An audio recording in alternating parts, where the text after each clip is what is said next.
Wamchao Bwana na waseme sasa, kwa maana fadhili zake ni za milele. Muda ambao uko mbele yetu ni muda sasa wa kusikiliza neno la Bwana, ambapo asubuhi ya leo anahitaji aseme pamoja nasi. Somo letu asubuhi ya leo litakuwa limejengwa kitabu cha Ufunuo, ile sura ya 7 fungu la kwanza mpaka fungu la 17. Ndio somo letu asubuhi ya leo litakuwa liko mahali hapo.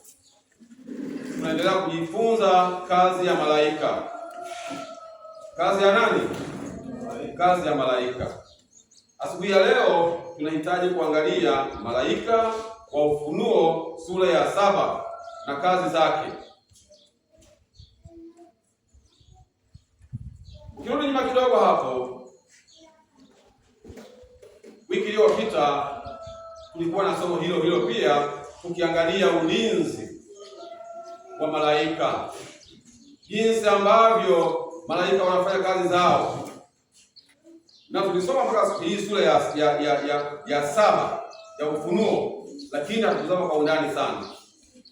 Leo tutaingia mahali hapo pia, tutazama kwa undani, maana tulisoma Ufunuo sura ya 7 fungu la kwanza tukaishia mpaka fungu la 2. Leo tushuka chini mpaka fungu la 10 ngapi? 17. Ufunuo hii inahusiana na ulinzi wa nani? Malaika kwa watu wa Mungu. Tuliangalia wiki iliyopita watu mbalimbali, mataifa mbalimbali katika ulimwengu huu wanazo kinga zao, wanao ulinzi wao ambao wanautegemea. Tukaangalia mataifa mbalimbali kama mataifa ya Urusi, taifa la Urusi. Tukaangalia mfumo wa ulinzi ambao wako nao kwa kujikinga katika nchi yao, unaitwa S-400 na S-500. Ndio mfumo ambao unalinda nchi ya Urusi kwenye masuala mbalimbali ya vita. Kwa hiyo kumbe kinga ama ulinzi wa muhimu sana kwa mtu yeyote yule. Lakini pia tukaangalia nchi ya Amerika kwa wiki iliyopita. Wao wanatumia ulinzi wao unaoitwa THAAD. Ndio ulinzi ambao unatumika katika nchi ya wapi? Ya Amerika. Ni ulinzi wa makombora ambao kazi yake ni kutambua makombora yanatoka wapi, yanalenga wapi, yana uzito mkubwa kiasi gani, yanakwenda kupiga wapi, na hatimaye hii THAAD inatatuka na kwenda kupiga na makombora, na nchi inabaki namna gani? Inabaki salama. Nchi mbalimbali zinazo ulinzi wao. Tukaangalia pia nchi ya Israeli, na wao pia wanao ulinzi wao unaoitwa Iron Dome. Iron Dome ama kwa lugha nyingine inaitwa kuba ya chuma. Kwa lugha sahihi, kuba ya chuma. Kuba ni paa, lugha nyingine paa la chuma, kama jinsi ambavyo tumewezeka nini hapa, tumewezeka hili jengo. Sasa hili jengo lilikuwa ni nini? Ni paa la nini?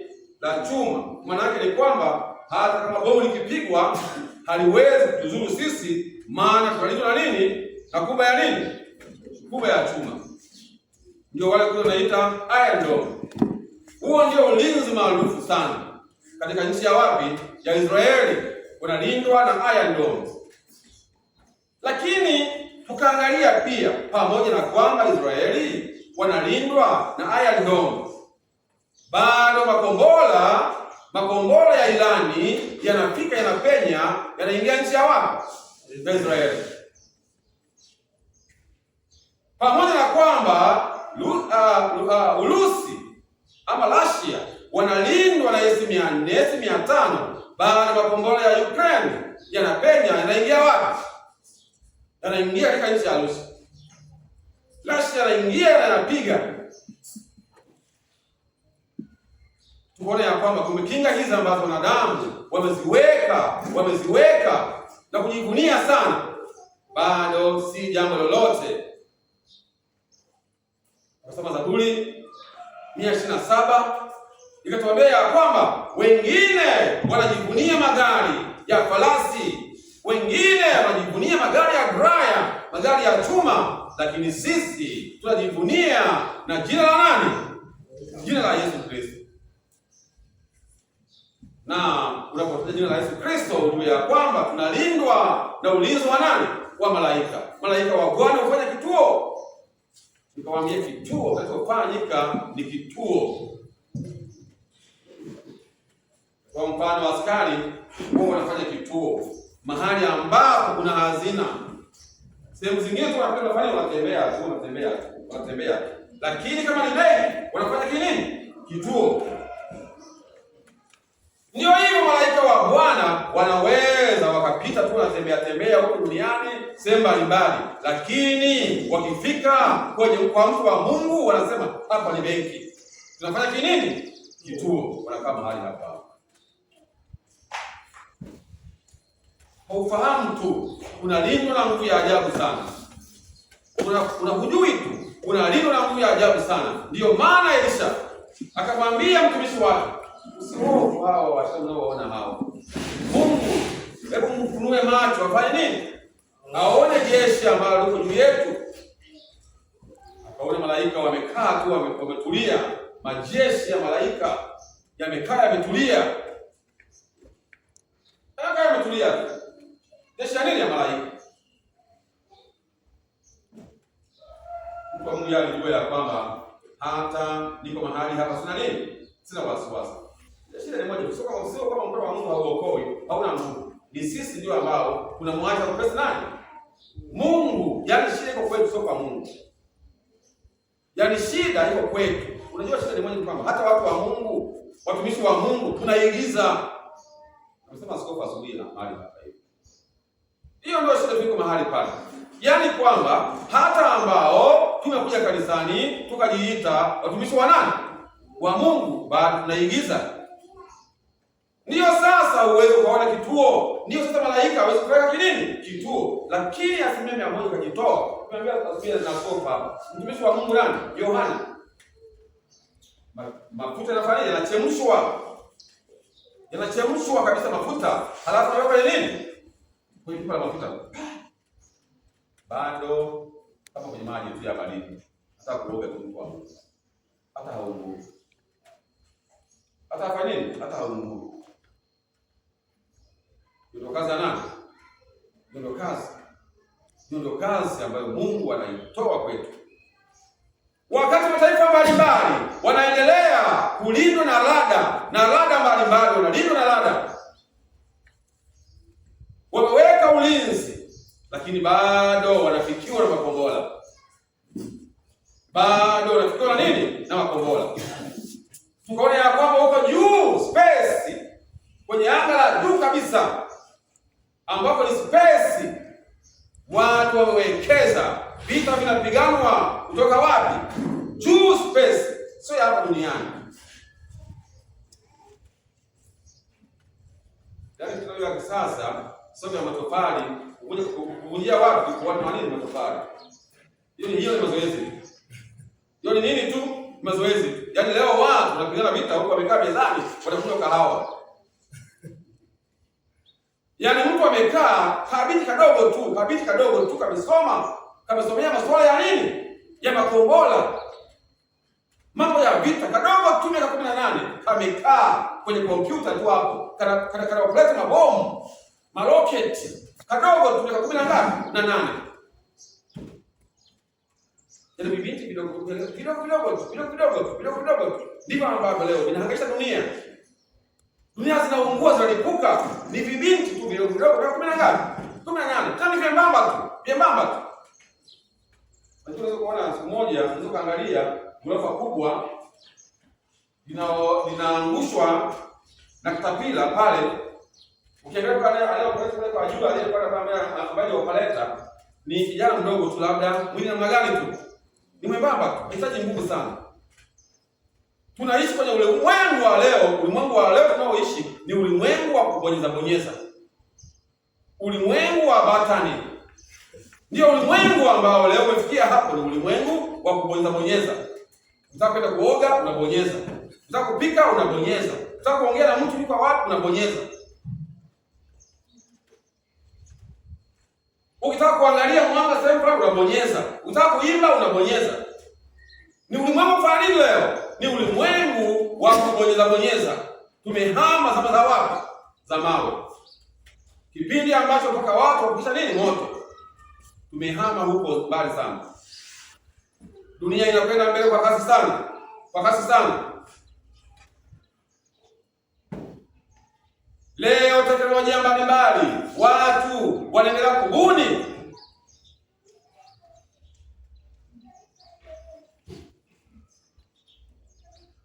Uko juu space hata anga hili ambalo tunasafiri sisi kwenda Dar es Salaam, kwenda Amerika, hata hivi. Kule space ambapo juzi watu wa Amerika wale walikuwa wameenda wapi? Kule space. Walienda mpaka mwezini, kuzunguka ile jambo kwa pale mwezini. Walienda kuzunguka nini? Kuzunguka mwezi. Na walienda mbele zaidi. Kwenda mwezini kama siku 3. Kilomita 380. Unafika wapi? Mwezini. Lakini hawa wameadvance zaidi, wale safari hii wameenda mbele zaidi mpaka kilomita 1000 ngapi? 40. Walivunja rekodi. Wale kule mwanzoni ni mwaka 72. Mwaka 70 ngapi? 72. Ndio mama yangu yuko mimba ya kwanza. Wale namna gani? Wale kule wa kwanza. Mama alikuwa mimba ya nani?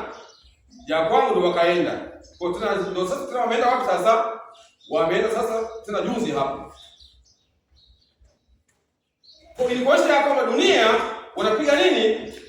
Wanapiga hatua sana. Na kwa nini wanafanya hivyo? Wanafanya kwa sababu wanapambana kuwekeza kwa ajili ya maisha yao, vizazi vyao, kwa ajili ya ulinzi. Alafu mkuku mtumelala tu. Haufanyi jambo lolote wewe kwa ajili ya ustawi wa maisha yako, kwa ajili ya ulinzi wa maisha yako. Ikiwa wanadamu wanapambana kwenda kuwekeza huko space, anga la juu. Kwa hiyo ushangae kwamba eti mtu anapigwa tu. Unashangaa ya kwamba mtu analengwa tu, mtu mmoja kwenye nchi fulani. Unamtaka fulani ni gaidi. Nchi fulani. Kabinti tu kana miaka 18 kanamtafuta. Ni kazi inayoanzia wapi? Juu kwa satellite. Paka anaonekana yule pale. Analengwa yeye tu.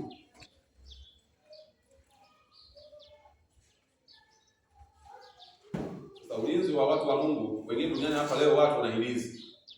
Na wenyewe ndio nini? Ndio Iron Dome ya kwao. Watu wanahilizi. Ndio wameweka kwa nini? Iron Dome. Ndio pala chuma wameweka, kuba ya chuma wameweka. Kwangu akija mtu hawezi kuingia na kinga ya nini? Na Iron Dome ya hilizi. Na S400, S500 ya nini? Ya hilizi. Haisi jambo lolote. Kimbilia ulinzi wa Mungu peke yake asubuhi ya leo.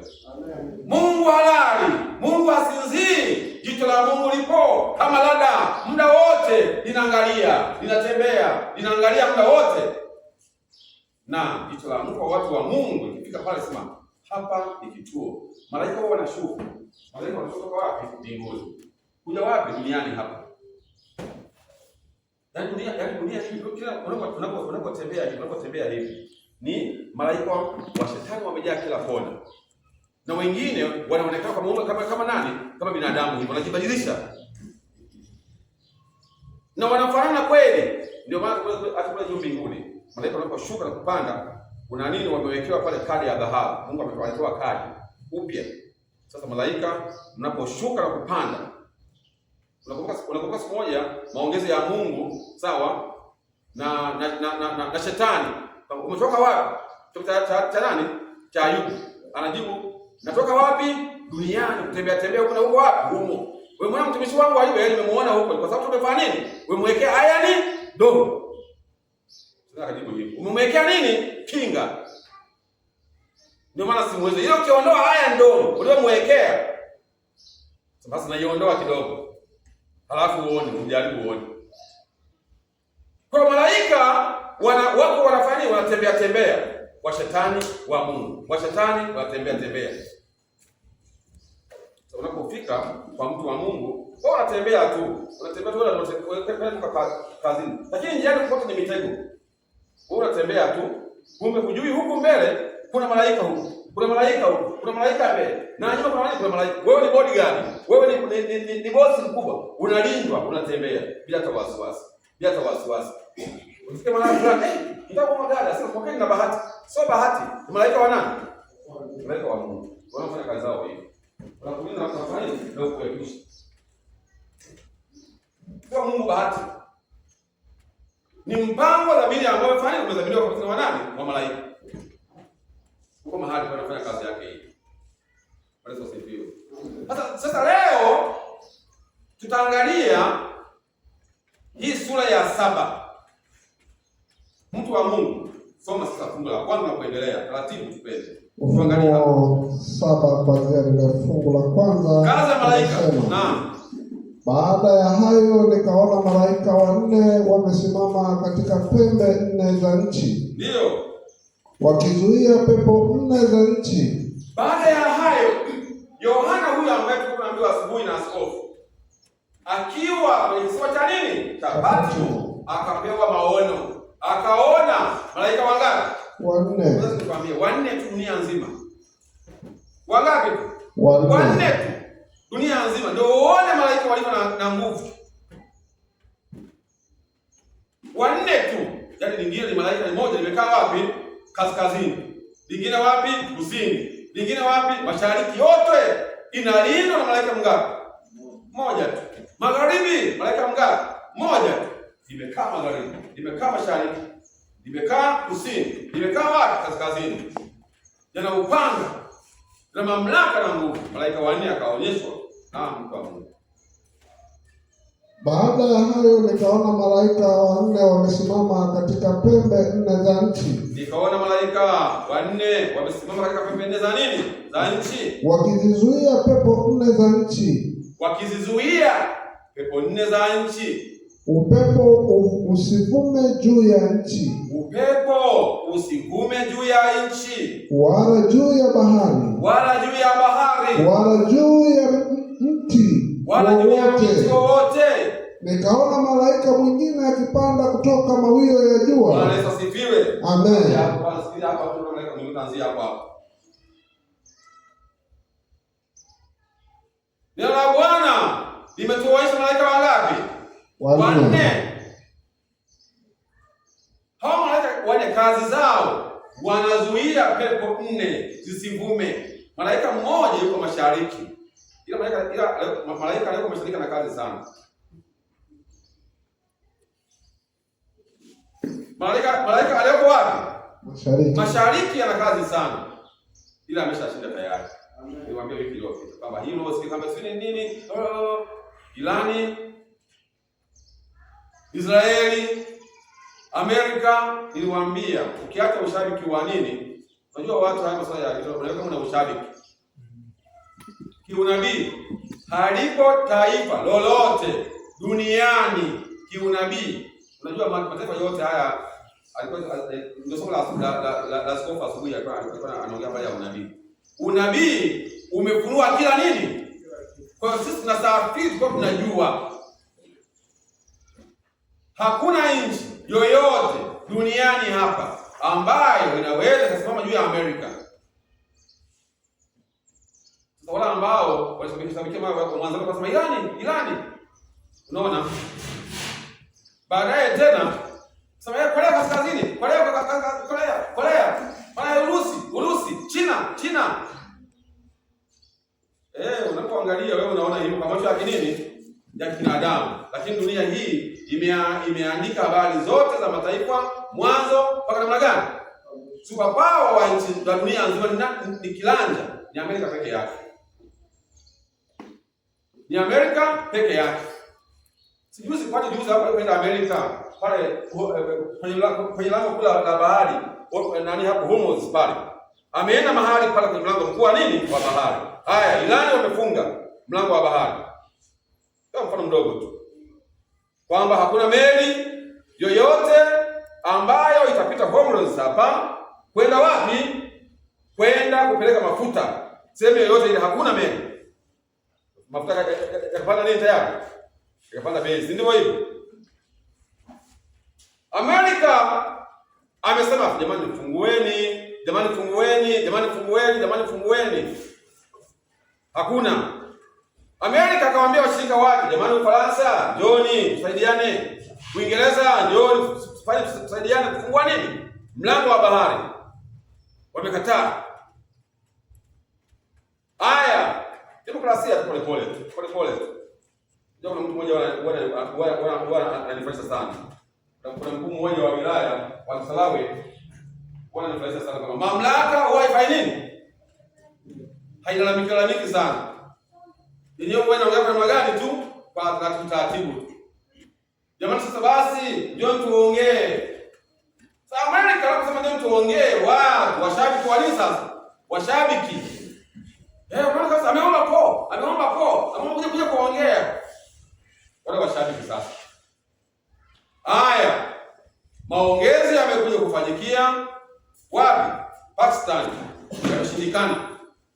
Maongezi. Baada ya maongezi kushindikana, tayari sasa Amerika akaja na mpango mwingine wangapi? Wa pili. Sasa wewe umefunga nini? Umefunga lango la bahari kwamba hakuna nini? Hakuna meli kupita hapa ina mafuta. Ila aliruhusu baadhi ya meli tu kama washirika wake. Meli za China, meli za Urusi, zipite za Korea, zipite. Amerika ameenda mahali pale sasa anasema hivi, hakuna meli yoyote ile kufanya sasa kupita mahali hapa. Kwanza za kwako Irani hakuna.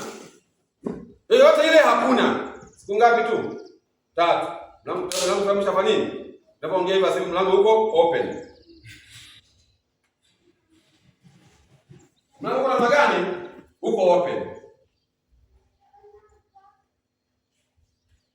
Ndio sasa mlango umefunguliwa, ndio sasa waende kwenye maongezi. Lakini kwanza kawaida ilikuwa kwanza maongezi yafanyike, ndipo nini sasa? Ndipo mlango wa bahari ufunguliwe, lakini mlango umefunguliwa kabla ya nini? Ya maongezi. Ndio sasa maongezi yatafuata. Hiyo ndio Amerika. Siko sababu sana namsifu sana Amerika, ni kwa sababu Mungu amesema hivyo. Kwenye kitabu cha Ufunuo 10:3, fuatilieni tu masomo ya askofu ya unabii atawaambia huko mbeleni. Kulikuwa na taifa na falme mbalimbali toka zamani. Irani pia ilishawahi kuwa super power duniani hapa. Irani ikapiga wanani? Wagiriki hapo wapiga. Ikapiga mpaka Babeli. Hii Irani. Ikapiga mpaka Wagiriki. Ikapiga mpaka Wababeli. Hii Irani. Lakini Mungu anakwenda anaweka nini? Hatua kwa hatua mipango yake. Yaani Urusi kwenye unabii hata haimo. Korea Kaskazini hata tembe ya radari haimo. Yeye mnaangalia nywele za sasa hivi. Na kidogo sana ndio kidogo kwenye unabii haimo. Walikuwepo wakorofi kwa kidogo kwa historia ya Biblia. Kwa historia ya Biblia Maana yake nini? Mungu akisema ndio amesema, ni mpango wa Mungu kiunabii ni Amerika. Wala sio China. Wala ni mwema. Sasa nikisema kama malaika wa mashariki kazi anayo. Kwa nini? Maana kule kila leo nini? Vita. Kila leo nini? Vita. Huko mashariki. Sasa hii kazi ya malaika huyu anachofanya ni hiki. Anazuia pepo zisifanye nini? Zisivume. Kwa nini? Kwa namna gani anazuia pepo zisivume? Sasa makini habari hapa. Amerika sawa. Ana silaha za maangamizi. Ana nuclear. Za nini? Za maangamizi. Yaani kuangalia kwamba huku na huku tani nchi namna gani? Nchi ya Irani haipo. Yaani akiangalia huku na kurudi hivi, nchi namna gani? Nchi haipo muda huo. Sasa ni kazi ya nani sasa hiyo? Ni kazi ya malaika akizuia pepo zisifanye nini? Zisivume. Anazuia malaika huyo machafuko yasiendelee zaidi ya kisiasa, ya vita. Ndio maana nikamwambia hiki kidogo kisa ambacho tunajua unabii kwamba hata hii inachoendelea amani tu inakwenda kupatikana, maana unabii tunaujua unakwendaje. Amani lazima tu ipatikane, maana kuna malaika anazuia nini? Anazuia pepo zisivume, japokuwa zinavuma kwanza, zinaanza alafu baadaye zisiendelee sana, zikaenda mpaka wapi? Korea, zikaenda mpaka wapi? Urusi, zikaenda mpaka wapi? Nchi fulani, mpaka Uingereza, mpaka ndio maana Uingereza unaambiwa jamani, njoo tushirikiane, wanakataa. Ni kazi ya nani hiyo? Ya malaika. Maana pepo zisivume, manake vita visienee sana, upepo usivume sana, ukaenda mpaka nchi kama gani? Zote ikawa tayari sasa ya dunia. Inaweza ikatokea vita ya ukanda, ya eneo, lakini inazuiliwa sasa kwamba upepo usivume, usienee sana, ukatoka mashariki ukaenda mpaka magharibi mpaka wapi? Kaskazini mpaka wapi? Kusini, usivume upepo. Hebu hii vita ishie tu wapi? Hapa na kuwepo maridhiano yaishe. Kwa nini? Kuna kazi bado haijafanyika. Pale kwa chini anasemaje? Akizuia pepo zifanyeje? Zisivume. Endelea mtu wa Mungu. Fungu la pili. Naam. Nikaona malaika mwingine akipanda kutoka mawio ya jua. Malaika mwingine sasa yeye anapanda kutoka mawio ya nini? Ya jua. Soma. Mwenye muhuri wa Mungu aliye hai. Yeye huyo malaika ana muhuri wa Mungu aliye hai.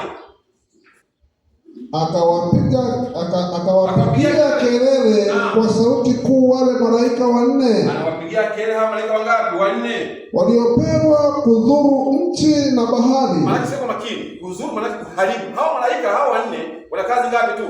Wana kazi mbili. Kulinda na baada hapo kuharibu nini? Kuharibu nchi. Yaani nchi hii inalindwa na malaika mangapi? Wanne.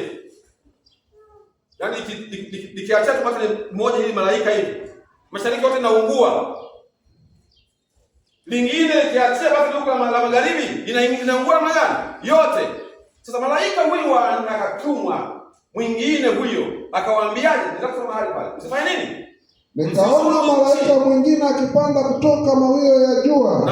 Mwenye muhuri wa Mungu aliye hai. Muhuri wa Mungu. Huyu malaika yeye ana muhuri wa Mungu. Anatamani subiri kwanza. Akawapigia kelele kwa sauti kuu wale malaika wanne. Waliopewa kudhuru nchi na bahari. Akisema, msizuru nchi, wala bahari, wala miti, hata tutakapokwisha kuwatia muhuri watumwa wa Mungu wetu juu ya vipaji vya nyuso zao. Unapenda ujielewe tu. Yaani wewe ndio unasababisha unazuia hata kitu fulani. Huu ni upendo wa Mungu kwa watu wa nani? Na dunia inataka itambue ya kwamba iwapende watu wa Mungu. Maana watu wa Mungu ndio ambao wanasaidia machafuko yasiendelee kuwepo. Ni kazi ya watu wa nani? Watu wa Mungu duniani. Kuna watu wa Mungu bado hawajatua nini? Hawajatua mihuri. Acheni kwanza bado na muhuri huu muhuri bado kuna watu wengine sijawekea usoni. Muhuri unaweka wapi? Kwenye paji la uso. Kwa watu wale Mungu anaweka alama kwa watu wake. Wewe ni wa kwangu. Unapigwa nini? Muhuri. Wewe hata uone. Unapigwa nini? Muhuri. Malaika anatembea kazi yake. Acheni kwanza, subiri kwanza na kazi na sijamaliza. Kuna watu wengine bado wanacheza kwenye dhambi. Hebu tuwasubiri kidogo, labda wataacha dhambi zao. Tuvumilie fulani.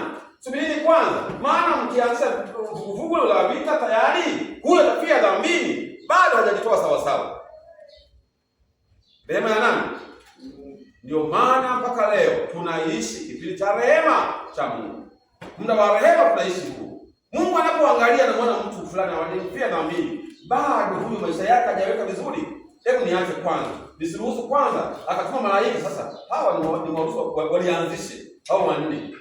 Hebu angalia wale bado hawa wanacheza kwenye dhambi. Hebu nenda ukawaambia hao malaika wasubiri kwanza. Wewe kazi yako nenda sasa, unaangalia wale ambao wameongoka kweli kweli, watie nini? Watie mihuri. Natiwa mihuri. Yaani wewe kwa macho ya binadamu ukaona, lakini ulimwengu wa roho unaona. Hata wachawi. Nilimwambia kwamba wachawi kanisani wanaendaga tu. Maana wachawi ni shetani. Na shetani kama hamuelewi, maana ni kwamba shetani na malaika wa Mungu wanakaa pamoja. Wanakaa namna gani? Hujanielewa. Kama jinsi wewe mtu wa Mungu unaenda kukaa pamoja na mpagani. Mnatembea basi moja. Mnakaa sehemu moja, sehemu fulani. Bila kuna mtu wa Mungu na nani? Shida ni yale matendo ndio hawashiriki. Ile hawakai pamoja ni yale matendo. Kwani shetani na Mungu walipokuwa wanangojea vipi? Mtoka wapi? Tumetembea duniani. Wako namna gani? Wanaongea hapa. Wanaongea mahali pale. Kwa sasa shetani sasa anakuja, watu wanaingia kama kanisani hapa. Jambo siku moja hapo. Kanisa kama askofu hapa kwa kushuhudia. Mtu mmoja anashuhudia. Mtai mmoja aliyofanya kama msabati. Wanaingia wachawi kanisani. Sasa kwa nini wanaingia kanisani? Wakati kuna watu wa Mungu na watu nani hapa? Malaika wako hapa. Hapo sasa wanaingia. Wakishaingia wachawi wanaangalia nani hapa ni mtu wa Mungu, wanaangalia watu wa Mungu sasa wenyewe hapa kwa juu wanakuwa na nini? Na upinde, wamezunguka upinde fulani hapa kwa juu hivi. Kana waka upinde fulani hivi. Crowd kwa juu hapa. Nafanya nini na wako? Kwa hiyo wakiingia tu mchawi anajua hapo ni wa Mungu, wewe ni wa Mungu, wewe ni wa Mungu. 1 2 3 4 5 7 8 kwa 10 tu. Hapo mtu kanisa zima. Wengine hawa wakiangalia kusoma hawana nini? Igiza tu. Ndio sasa kanisa afika sana wanashika pale anakukalia hapo. Wewe umeona unasikiza mhubiri anakukalia kama kocha. Mchawi anakukalia. Sasa kazi yako wewe sasa mhubiri anasema, "Jamani tufungue Mathayo 4." Unafanya nini? Wewe unasinzia tu. Unaona? Unajisikia yani unajisikia mara unatoka tu nje bila sababu. Unaona ueleweki yani mara kufinya nataka tu tumbo linafanya nini? Yaani hata ueleweki. Hautulii kwenye nini? Kwenye ibada. Ukitulia leo kikaa vizuri hivi basi unatoa usingizi. Maana umebeba ni nini? Ni mzigo likubwa umekalia mchako. Yani ni ukweli kabisa yani. Umekalia nini? Miao sasa maharage. Unapika nini tu? Unapika maharage ya wapi? Ile ndio ambayo jambo la nyumbani. Hiyo ndio ukweli. Ile watu wa Mungu wanakuambia sasa, "Mungu anaongeza basi muda fulani wewe ufanye nini kidogo? Uendelee kidogo muda ongeza muda kidogo Mungu." Sasa nimeshawapema kiasi. Ile watu waingie sasa ambao wamebeba mzigo wa wajana. Wanakuambia muda mbona Mungu hata amalizi.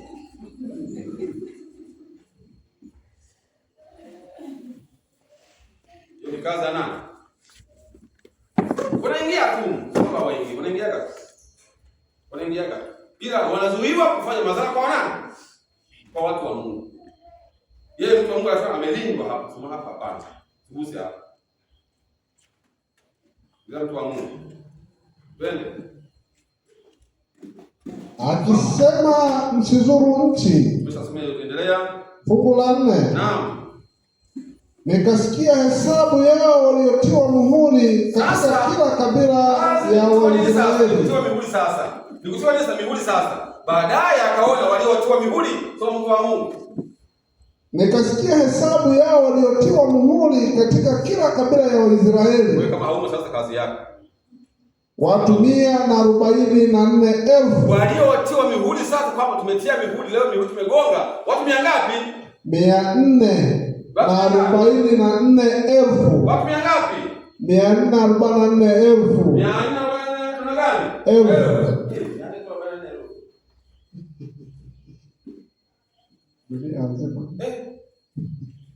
Haya tuone kama watu wa kienzi. Twende soma.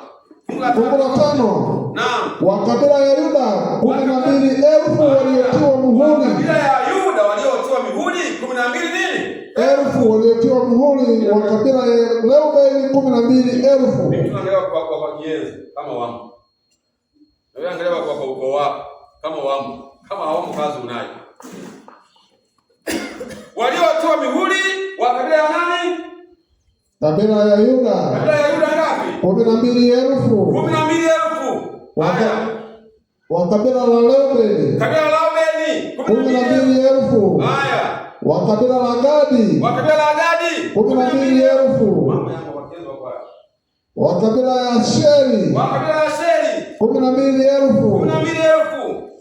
Wa kabila ya Naftali. Wa kabila ya Naftali 12,000. Naam, twende. Wa kabila ya Manase. Kabila ya Manase 12,000. 12,000 waliotiwa muhuri. Wa kabila ya Simeoni. Wa kabila ya Simeoni 12,000. 12,000. Wa kabila ya Lawi. Wa kabila ya Lawi 12,000. 12,000 waliotiwa muhuri. Wa kabila ya Isakari. Kabila ya Sekari 12,000. naam, twende. Wa kabila ya Zabuloni. Kabila ya Zabuloni 12,000. 12,000. Wa kabila ya Yusufu. Kabila ya Yusufu 12,000. 12,000. Wa kabila ya Kabila Benjamini ya Benjamini 12,000 waliotiwa mihuri. Wakianza tujawaona. Na wako wenu? Na wako wenu waona? Hao ndio ambao malaika aliyeambiwa subiri kwanza, nayo kazi ya kwenda kutia nini? Mihuri watu wa nani? Wa Mungu kwanza. Hao ndio watu wa nani? Wa Mungu. Kabila ya Zabuloni, ya Yusufu, ya Benjamini, ya Aseri, ya Gadi, ya Manase, ya Zabuloni. 10 na ngapi? Kila nini?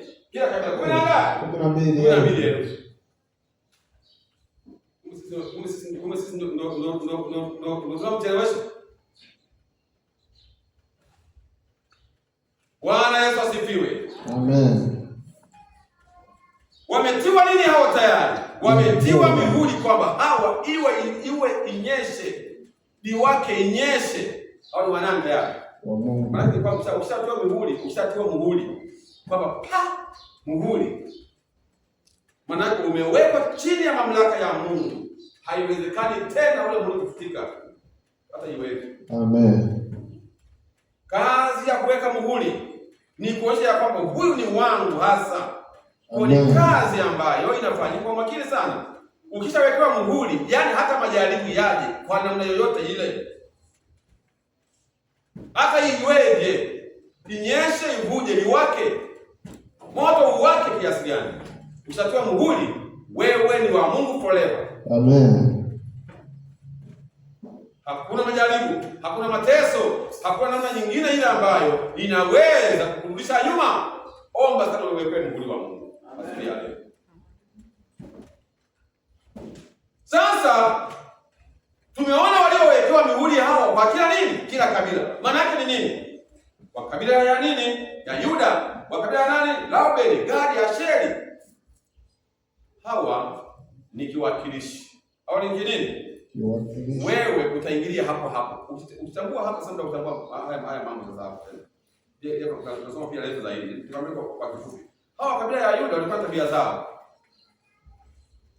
Kabila ya nini? Ya Yuda walikuwa tabia zao. Reubeni walikuwa tabia zao. Gadi walikuwa tabia zao.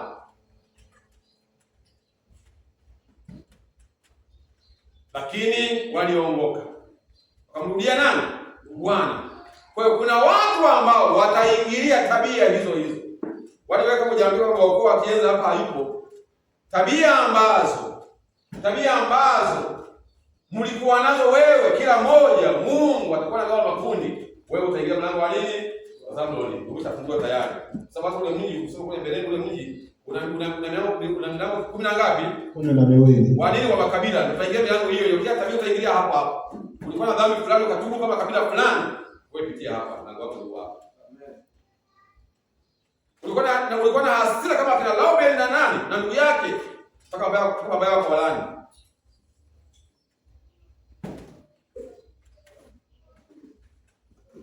Anamwambia nini? Tafanya nini? Tutaingilia wapi? Tutaingilia hapa. Unapotuma mtaingilia tutaingilia hapa. Hivyo ndio maana sasa lile fungu la 9 linatoa majibu kwa mtu wa Mungu mahali pale. Soma. Fungu la 9. Anasema baada ya hayo nikaona na tazama. Ya namba hiyo tuliyotajwa, hiyo 12,000 wa kabila ya Benjamini, ya Naftali, wa Manase, wa Zabuloni. Baada ya hayo nikaona na tazama mkutano mkubwa sana. Nikaona mkutano mkubwa sana ambao hapana mtu awezaye kuhesabu. Ambapo hakuna mtu awezaye kuhesabu. Watu wala kila taifa. Watu wa kila taifa. Na kabila na Wasukuma wamo. Na jamaa ya Kete wamo. Na kabila na lugha. Wamesimama mbele ya kile kiti cha enzi mbele cha mwana kondoo. Wamevikwa mavazi meupe. Wana matawi ya mitende mikononi mwao. Wakishangilia ushindi. Wakilia kwa sauti kuu wakisema. Machozi ya furaha wakisema. Wokovu una Mungu wetu. Aketie katika kiti cha enzi na mwana kondoo. Na malaika wote waliokuwa wakisimama pande zote za kile kiti cha enzi na cha hao wazee na cha wale wenye uhai wanne na hao waangukao kifurifuri mbele ya kile kiti cha enzi. Wanaoanguka mbele ya nini? Ya kiti cha enzi. Wakamsujudia Mungu wakisema amina. Baraka na utukufu na hekima na shukrani na heshima na uweza na nguvu zina Mungu wetu hata milele na milele. Amen. Utaingia kwenye kundi hilo. Amen. Aishitu makabila yale. Baada ya hayo akaona nini? Mkutano mkubwa sana wa kila kabila, kila nchi, lugha na jamaa. Walioshinda na wao wanajumuishwa na hayo makabila ngapi? 12. Wanaingia mahali hapo na wao. Kila kabila, kila lugha. Mkutano mkubwa sana akauona ambao huwezi kuhesabu idadi ya watu hao. Kwa watakaookolewa, hii tunajua ya kwamba kumbe watu wa Mungu kazi yao sio bure. Watakaookolewa wengi sana kama mchanga wa nini? Wa bahari. Haleluya. Amen. Shetani ni jemedari, mpiganaji aliyeshindwa. Maana tayari tunajua ya kwamba hata ni wengi. Watakaookolewa ni wengi kama mchanga wa nini? Wa bahari. Mkutano mkubwa utaokolewa. Mlango kwa wazi. Ni wewe tu kufungua maisha yako, kumkabidhi Yesu maisha yako. Kuamua kutembea katika utakatifu wa nani? Wa Mungu. Dunia inapita, dunia inapita tu dunia hii. Hata ukabidhiwa dunia yote, nilikuwa nikwambie, kuna watu walikuwa dunia yote ni ya kwao. Wako marais wamepita. Dunia hii ilikuwa ya kwao yote.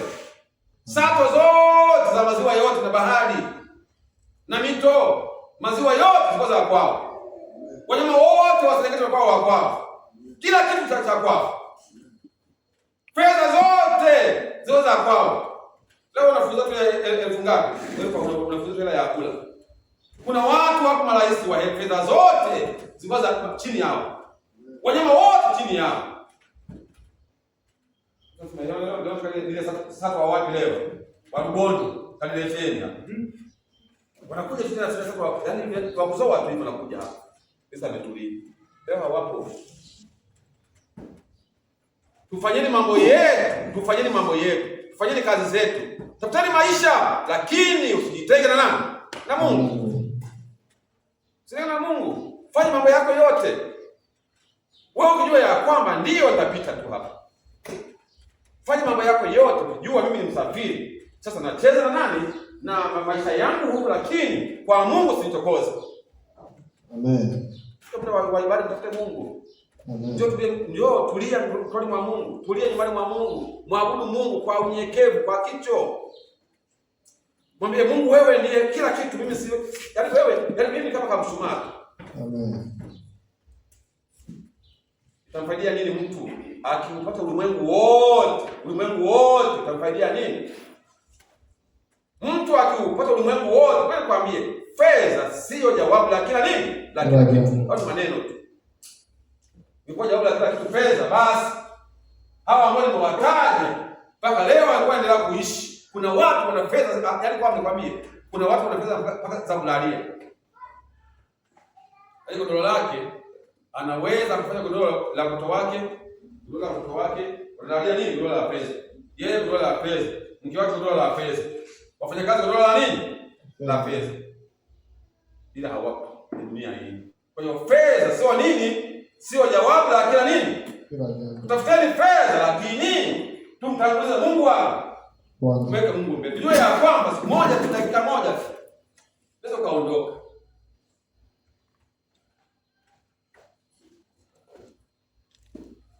Lakini kuna raha ya milele ambayo Mungu wetu ametuandalia. Raha ya milele ambayo Mungu wetu alikwambia tutakwenda pole pole mpaka tutaingia wapi? Tutaingia mbinguni. Ndio mtu wa Mungu kweli. Fungu la 13. Naam. Akajibu mmoja wa wale wazee akaniambia, Je, watu hawa waliokuwa wamevaa mavazi meupe ni akina nani? Watu ambao wamevaa mavazi meupe ni akina nani? Na wametoka wapi? Wametoka wapi?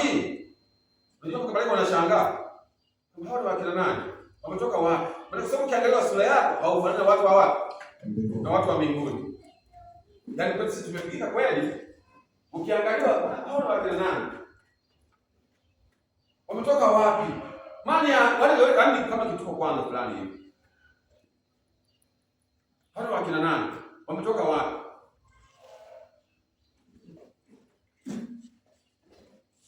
Endelea kusoma kajibu nini? Fungu la 14. Naam. Nikamwambia Bwana wangu, wajua wewe. Wewe wajua. Akanambia hao ndio watakaotoka katika dhiki ile iliyo kuu. Rudia tena, nikamwambia hawa ndio. Hao ndio.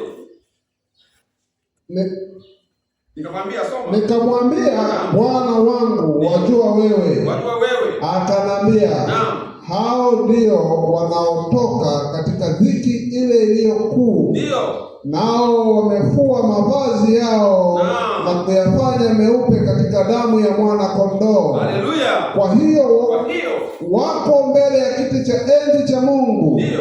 Nao wanamtumikia mchana na usiku katika hekalu lake. Na yeye aketie katika kiti cha enzi atatanda hema yake juu yao. Hawataona njaa tena, wala hawataona kiu tena, wala jua halitawapiga, wala hali iliyo yoyote. Kwa maana huyo mwana kondoo aliye katikati ya kiti cha enzi atawachunga, naye atawaongoza kwenye chemichemi za maji yenye uhai, na Mungu atayafua machozi yote katika macho yao. Haleluya. Natamani iwe na sehemu mahali pale. Amen. Tunahitaji lako asubuhi ya leo. Amen. Nahitaji niwepo mahali hapa. Japokuwa sisi wanadamu tunapitia katika ziki za dunia hii, lakini ziki isikufanye ushindwe kumwandama Bwana. Maana washindi walionekana wametoka kwenye nini? Kwenye ziki. Leo watu tunapokuwa na ziki na watu nani? Watu wana shida fulani, na shida mimi na shida hivi. Anaamua kujitaka na nani? Washindi wametoka kwenye nini? Kwenye changamoto za dunia hii. Amen. Hao ndio washindi. Na Mungu atawathamini sana. Kwa kweli mwanangu, njoo hapa nikupatie. Umepambana sana. Umepitia majaribu makubwa sana ya dunia hii, lakini hukuacha kunitolea ibada. Hukuacha kunifuata. Pamoja na kwamba najua ulikuwa unapitia changamoto kubwa sana. Kwa hiyo niwaambie, mbinguni hakuna usawa kwanza wa maisha. Kama mjui hili. Amen. Yaani mbinguni hakuna usawa wa maisha. Amen. Kama mjui.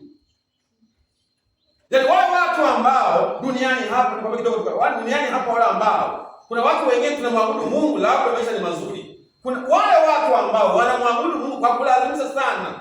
Hali yao ni ngumu sana ya kimaisha. Hauwezi mbinguni ukalingana wewe ambao angalau ulikuwa na nafuu ya nini ya maisha. Never. Hiyo kabisa imeandikwa ndani, nimechimba, nimeisoma kabisa kwa undani. Kuna watu fulani ambao wametoka kwa kweli kwenye majaribu makubwa sana. lakini mpaka amepambana tu na majaribu hayo anapoishi, na mnapoishi mazingira anayoishi. Ni miji mikubwa ya starehe sana, lakini amepambana tu mpaka amjinasua mahali pale, anaamua tu kwenda kwa nani? Kwenda kwa Mungu. Mungu anamwambia kama wewe ulipitia majaribu namna gani? Makali sana. Lakini pamoja na hayo hukuweza kufuata mwanangu. Njoo hapa nikulipe maisha yako. Ndio maana mbinguni wengine watakaa kama nani? Kama jua, ile kama mwezi, ile kama nyota. Wengine hata kung'aa hawang'ai, ila tu baada mtu yuko wapi tu? Yuko tu mbinguni. Mmoja akaniambia mimi hata kama nikawa mfagio wa vyo vya watakatifu wa watu wa mbinguni, mimi nitaenda. Amen. Mimi sasa sihitaji kung'aa. Mimi tunahitaji kwenda wapi? Mbinguni ya kung'aa mimi sihitaji. Kama kuna vyoo vya watakatifu vya kudeki, mimi nikapewa kazi hiyo. Kudeki wapi? Kudeki vyoo vya watakatifu mbinguni. Sema imani yako hapo mbali na ufalme wa Mungu, nitamwambia hivi. Amen. Kwa sababu ni kweli, kwa sababu mtu anayedeki Ikulu. Uso wa namna gani? So hapo kwa mfanyakazi wa Ikulu huyu. Kwa mfanyakazi wa Ikulu, sawa? Anayedeki pale Ikulu, anayeosha vyombo Ikulu, sawa? Na anayefanya kazi TRA, wanalingana? Hawalingani. Anayeosha vyombo la Ikulu yuko juu kuliko mfanyakazi wa wapi? Wa TRA. Ni kweli. Hawa ndio ambao wamefua mavazi yao, wamepambana, japokuwa wametoka kwenye dhiki kuu. Mungu atawalipa. Unahitaji lako asubuhi ya leo wewe. Je, unahitaji wewe mahali hapa? Unahitaji wewe mahali hapa? Sasa tumeanza kuingia polepole sasa. Wapi? Mbinguni. Tutaingia mbinguni baadaye. Tutaona itakuwa nini huko mbinguni. Je, unatamani kuwepo mahali hapa? Kama unahitaji kusimama. Kama unahitaji lako hilo, kama Mungu na mimi unisaidie. Kama ni moyo. Kama ni moyo wewe mwenyewe, Mungu natamani sana kuwepo mahali hapa. Unisaidie Mungu wangu. Kama ni moyo tu, mwambie Mungu wako. Natamani sana na mimi kuwepo mahali hapo. Japokuwa nina changamoto nyingi kweli, mimi ni dhambi kweli. Napitia changamoto nyingi za maisha. Lakini pamoja na hilo Mungu yaache kutolea ibada. Mwambie Mungu akutie nguvu. Mwambie Mungu akusaidie. Pamoja na changamoto zote ambazo unazipitia kwenye maisha yako. Changamoto zote ambazo unazipitia. Kuna watu wengine nataka nikwambie wanatoka mahali hapa hata tena hawajui kwamba wanakwenda kula nini baada ya ibada ya leo. Lakini hawajaacha kuja kwa Yesu. Mungu ndiye anaangalia watu hao. Mungu ndiye anaangalia watu hao. Mungu akuangalie. Mungu akuangalia asubuhi ya leo. Mungu akuangalia asubuhi ya leo. Na Mungu akakulipe. Akufanyie mema kwenye maisha yako na familia yako. Tuombe. Piga magoti.